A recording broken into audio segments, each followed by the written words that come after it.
Shalom, apa kabarnya adik-adik hari ini? Adik-adik kelas tengah dan kelas besar pasti sangat-sangat bersuka cita hari ini.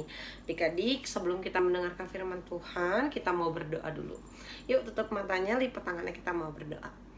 Tuhan Yesus, terima kasih Tuhan, kami tadi sudah mendengarkan pujian, kami sudah berjanji untuk Tuhan. Sekarang kami mau belajar sesuatu yang baru, kami mau mendengarkan firman Tuhan. Biarkan kami boleh menjadi anak yang dengar firman Tuhan.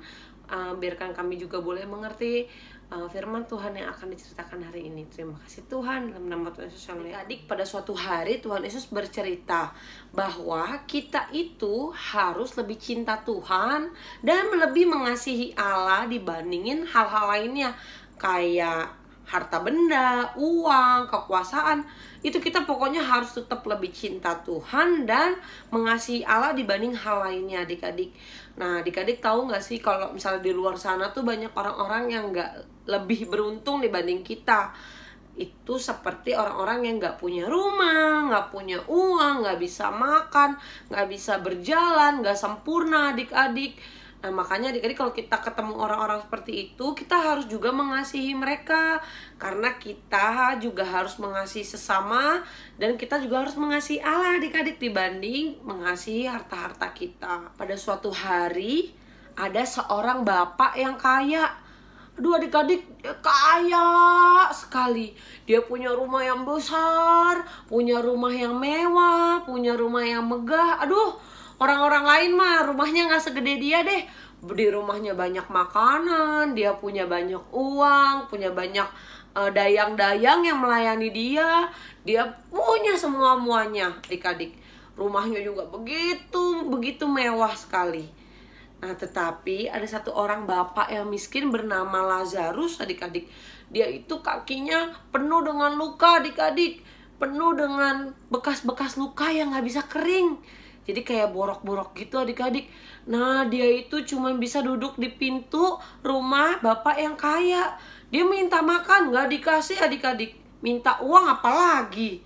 Aduh, dia cuma bisa duduk di depan pintu, kakinya sakit.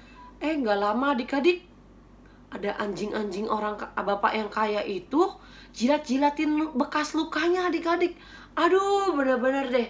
Langsung itu kakinya semakin luka, semakin parah, adik-adik. Lalu, jadi ada bapak yang kaya, lalu ada bapak yang miskin ya, adik-adik ya. Dia berdua ini tinggal di lingkungan yang sama, tapi bapak-bapak yang kaya nggak mau bantuin bapak Lazarus yang miskin ini, adik-adik. Pada suatu hari, bapak yang kaya ini membuat pesta di rumahnya. Aduh, semua orang diundang, adik-adik. Dia kan orang kaya ya, rumahnya besar, dia bikin pesta, semua orang diundang. Tapi bapak Lazarus yang orang miskin itu nggak diundang, adik-adik. Dia cuma duduk di depan pintu sambil dijilat-jilatin lukanya sama anjing-anjing yang orang kaya itu, adik-adik. Pelayannya orang kaya aja males, adik-adik, lihat itu si bapak Lazarus. Aduh, orang miskin katanya pengemis. Tapi bapak Lazarus ini tidak berhenti-hentinya berdoa, meminta pertolongan kepada Tuhan. Tuhan, tolong aku Tuhan, perutku sangat lapar. Tuhan, berikan aku makanan, berikan aku berkat, berikan aku kesembuhan ya Tuhan. Dia terus meminta tolong kepada Tuhan. Karena dia mau minta tolong sama siapa lagi, adik-adik? Wah, imannya begitu besar, adik-adik. Sampai satu saat si pelayan ini memberikan makanan-makanan sisa ke orang miskin ini, ke Pak Lazarus ini, adik-adik. Makanan sisa pesta tuh yang gak habis, dikasihin ke Bapak Lazarus. Tapi adik-adik, Bapak Lazarus sangat berterima kasih kepada pelayan itu. Karena dia bisa makan akhirnya, adik-adik. Dia memuji Tuhan, dia berterima kasih kepada Tuhan karena dia bisa makan. Walaupun makanannya hanya sisa-sisa dari pesta-pesta itu, adik-adik. Adik-adik, pada suatu hari, bapak yang kaya ini tidak melihat Bapak Lazarus lagi. Kok orang miskin ini gak ada ya di depan pintu aku ya, kemana dia, katanya si Pak.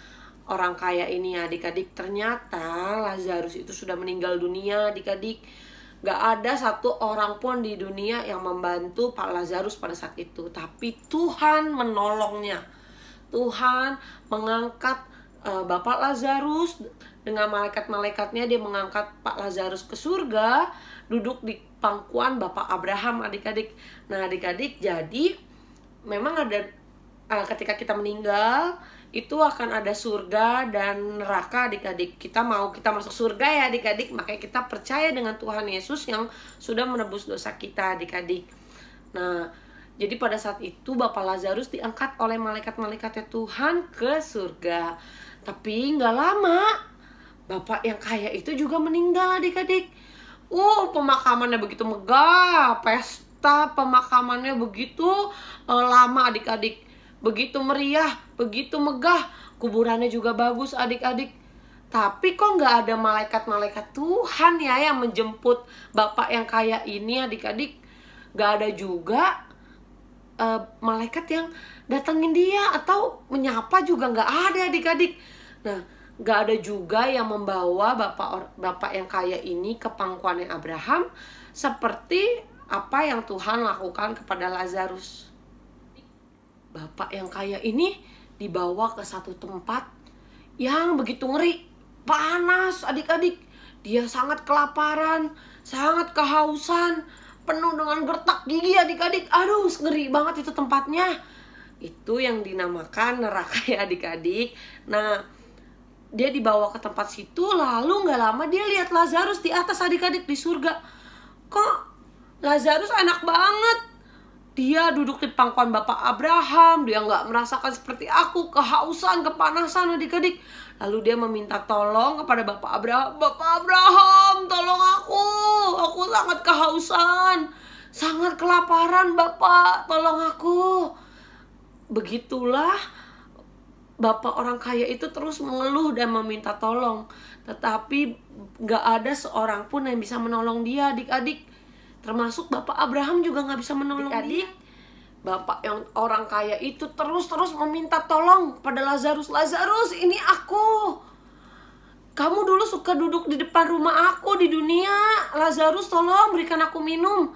Tapi Lazarus gak bisa menolong orang kaya itu. Kenapa, adik-adik? Karena Lazarus dan Bapak yang kaya itu sudah berada di tempat yang berbeda. Dan Lazarus pun gak bisa pergi ke tempat Bapak orang kaya itu untuk membantu dia, adik-adik. Nah adik-adik, kenapa sih Bapak orang kaya itu masuk ke tempat yang begitu ngeri, begitu panas, adik-adik? Karena semasa hidupnya dia tidak pernah memperhatikan sesama. Dia gak pernah membantu orang lain. Dia punya harta banyak, tapi dia gak pernah menghargai orang lain, gak pernah membantu. Dan yang terpenting adalah dia tidak pernah mengasihi Tuhan. Dan dia tidak pernah baca firman Tuhan, dengar firman Tuhan. Dia gak percaya sama Tuhan Yesus, adik-adik. Adik-adik, kita harus terus percaya dan mendengarkan firman Tuhan. Supaya apa, adik-adik? Supaya kita mendapatkan keselamatan. Pada saat itulah Bapak yang kaya itu menyadari bahwa Lazarus itu juga adalah orang yang harus dihargai. Karena dia adalah manusia yang disayang sama Tuhan. Jadi dia harus mengasihi orang lain, adik-adik. Nah adik-adik, permintaan itu gak dapat dikabulin. Jadi gak ada satu orang pun yang bisa menolong Bapak yang kaya itu. Dan pada saat itulah dia sadar bahwa seharusnya ketika kita hidup di dunia, kita harus membantu sesama kita. Kita gak boleh sombong, adik-adik. Dan kita harus terus cinta Tuhan. Kita harus terus dengar firman Tuhan, adik-adik. Adik-adik, ada beberapa poin yang kita bisa belajar dari firman Tuhan hari ini. Yang pertama adalah kita harus cinta Tuhan, adik-adik. Jadi kita harus mengasihi Tuhan dengan segenap hati kita, segenap jiwa, segenap hidup kita, adik-adik. Dan kita harus terus dengar-dengaran firman Tuhan. Kita harus terus belajar tentang firman Tuhan. Dan kita harus percaya sama Tuhan Yesus, adik-adik.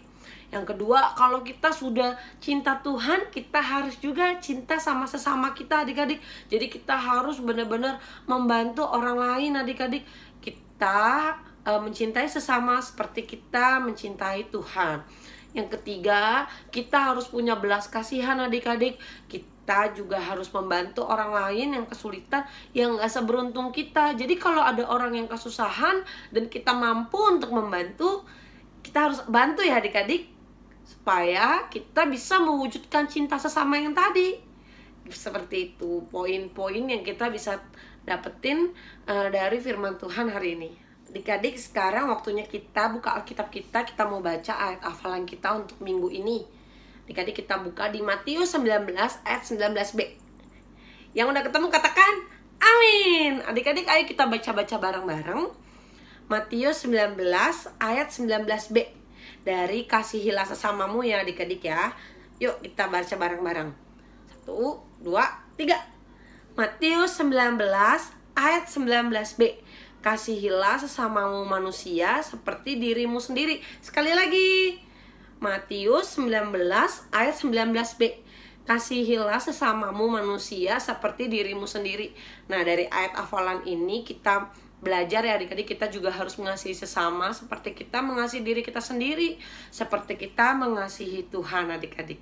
Adik-adik, ibadah hari ini sudah selesai. Kita sudah dengar firman Tuhan, kita sudah memuji Tuhan, kita juga sudah berdoa adik-adik, dan kita sudah belajar tentang hal baru, dimana kita harus mengasihi sesama kita seperti kita cinta Tuhan, cinta diri sendiri. Nah adik-adik, kita mau berdoa, tutup matanya, lipat tangannya, kita berdoa ya. Tuhan Yesus, terima kasih buat kesempatan hari ini, dimana kami boleh bertemu lagi walaupun secara online. Tapi kami mau Tuhan beribadah sama-sama. Sampai nanti kami juga sudah boleh kembali ke gereja untuk ibadah bareng-bareng. Tuhan Yesus, Kau yang berkati anak-anak di kelas tengah dan kelas besar. Satu persatu Tuhan, Kau yang jamah. Tuhan yang berikan kepintaran dalam sekolah. Tuhan yang berikan kesehatan. Tuhan jauhkan dari segala penyakit, dari segala virus. Tuhan juga berkati keluarganya, papa mamanya, supaya kami semua dijauhkan Tuhan dari virus COVID-19 ini. Dan biarkan kami juga boleh mendapatkan kesembuhan Tuhan jika memang ada yang sakit. Dan Tuhan berikan kami juga supaya kami bisa melewati semua ini Tuhan, melewati pandemi ini. Semoga pandemi ini boleh cepat berakhir, boleh cepat selesai Tuhan. Kami boleh berkumpul lagi ke gereja. Tuhan Yesus, terima kasih Tuhan buat berkat Tuhan pada hari ini. Terima kasih di dalam nama Tuhan Yesus, haleluya, amin. Adik-adik, selamat hari Minggu. Tuhan Yesus memberkati. Dadah.